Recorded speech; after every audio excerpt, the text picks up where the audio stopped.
Singh तरकस the तरकस से आज मैं एक ऐसे शख्सियत नौजवान किसान से आपको रूबरू कराता हूं जिन्होंने वैज्ञानिक ढंग से जो भी हमारे नए आविष्कार आ रहे हैं उसको एडाप्ट करके किसानों के बीच में बेहतरीन प्रदर्शन किया है, जिससे हमारे किसान भाई सीख पा रहे हैं और उनको अच्छी खेती के लिए पुरस्कृत भी किया गया है।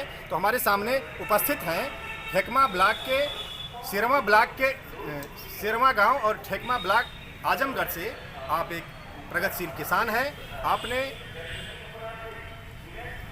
इंग्लिश से अपनी पढ़ाई की है, आप इंग्लिश के भी बहुत अच्छे जानकार हैं और खेती से जुड़ करके गांव में रह करके किसान के रूप में आपने एक मिसाल कायम करने की जो कोशिश किया है।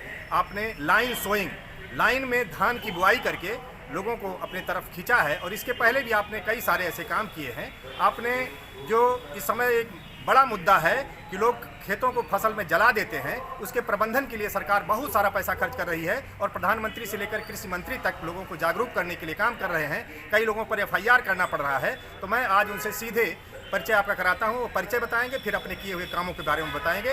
देवेंद्र नाथ राय, सिरवा, ठेकमा, आजमगढ़। मेरा नाम देवेंद्र नाथ राय, मैं ग्राम सिरवा, विकासखंड ठेकमा, जनपद आजमगढ़ का रहने वाला हूँ। मैं स्नातक की शिक्षा अंग्रेजी साहित्य से पूरी किया हूँ। मैं सामान्य तरीके से खेती करने का काम शुरू किया, लेकिन उसमें लागत ज़्यादा आने लगी पारंपरिक तरीके से करने पर।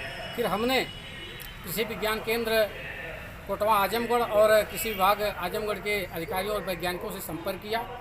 जो भी आधुनिक कृषि यंत्र इस समय आविष्कृत होकर आ रहे हैं, हमने उसका जनपद में सबसे पहले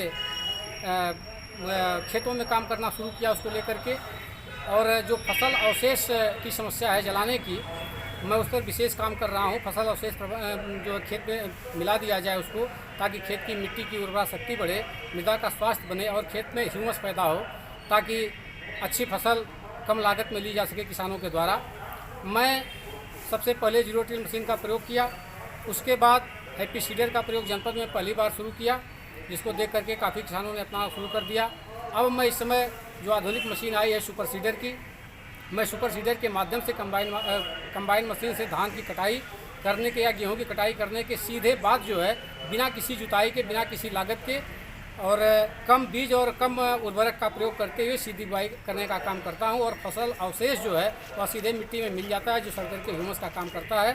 फसल को पोषक तत्व के रूप में प्राप्त हो जाता है। मैं इस बार आपको बता दूं कि धान की सीधी बुआई, चूँकि रुपाई में काफ़ी लागत आती है, तो मैं सीधी बुआई किया हूँ, अपनी बुआई किया हूँ। और मैं समझ रहा हूँ कि लगभग 170 से 75 एकड़ अन्य किसानों की 4-5 विकास खंडों में मिला करके किया हूँ। और मैं दर्शकों को ध्यान दिला दूं कि ये जो बात कह रहे हैं वह रोपाई की नहीं कर रहे हैं, बुआई की कह रहे हैं। अपने आप में एक क्रांतिकारी कदम है, इसको आप ठीक से समझिएगा। और मैं आपसे गुजारिश करूंगा कि लास्ट में आप अपना नंबर भी बताइएगा, ताकि किसान भाई आपसे बात कर सकें, कुछ सीख सकें। जी, जैसा कि आप बता रहे हैं, धान की रुपाई नहीं हुई, धान की सीधी मशीन से लाइन बुआई हुई है और फसल इतनी अच्छी है। जो किसान इस पद्धति को अपनाए हैं, सारे किसान संतुष्ट हैं और सबको लग रहा है कि नहीं, अब हमारी जो है कम लागत में अधिक उत्पादन वाली जो व्यवस्था सरकार दे रही है वह सफल होने की स्थिति में, सफल होने की कगार पर है। और मैं मित्रों आप सभी को अपना नंबर बता देना चाह रहा हूँ। आप आकर के मेरे स्वतः के खेत पर देख सकते हैं व्यावहारिक रूप में कि क्या स्थिति है उस फसल की, जो मैं मशीन से सीधी बुआई किया हूँ। मेरा नंबर आप लोग नोट कर लीजिए। मेरा नंबर है 83 82 83 82 40। इस नंबर पर आप किसी भी समस्या, दोबारा नोट कर लीजिए, 83 82 83 8240। ये मेरा मोबाइल नंबर है। आप किसी भी समस्या के समाधान के लिए या मुझसे सहयोग के लिए किसी भी समय फ़ोन करके मुझसे संपर्क स्थापित कर सकते हैं। अंतिम आपसे बात करेंगे कि किसान नौजवानों के लिए जो खेती से कई बार निराश से दिखते हैं, उनके लिए आप क्या कहना चाहेंगे?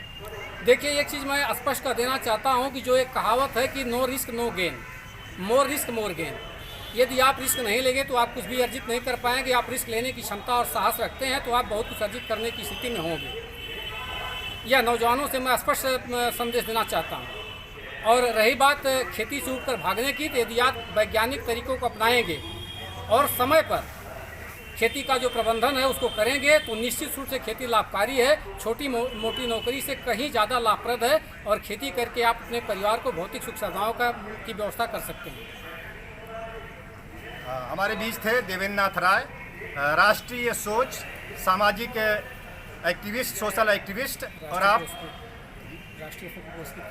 राष्ट्रीय स्तर पर पुरस्कृत किसान आपसे बात कर रहे थे और आपने हमको समय दिया और हमारे किसानों को, हमारे दर्शकों को जानकारी दी। इसके लिए बहुत बहुत धन्यवाद। मैं कमला सिंह तरकस, द तरकस की ओर से, और कैमरामैन दीपक रानी के साथ आपको बहुत बहुत धन्यवाद। आपको फिर बात करेंगे और आपकी बात फिर किसानों तक पहुंचाएंगे। बहुत बहुत धन्यवाद। जी।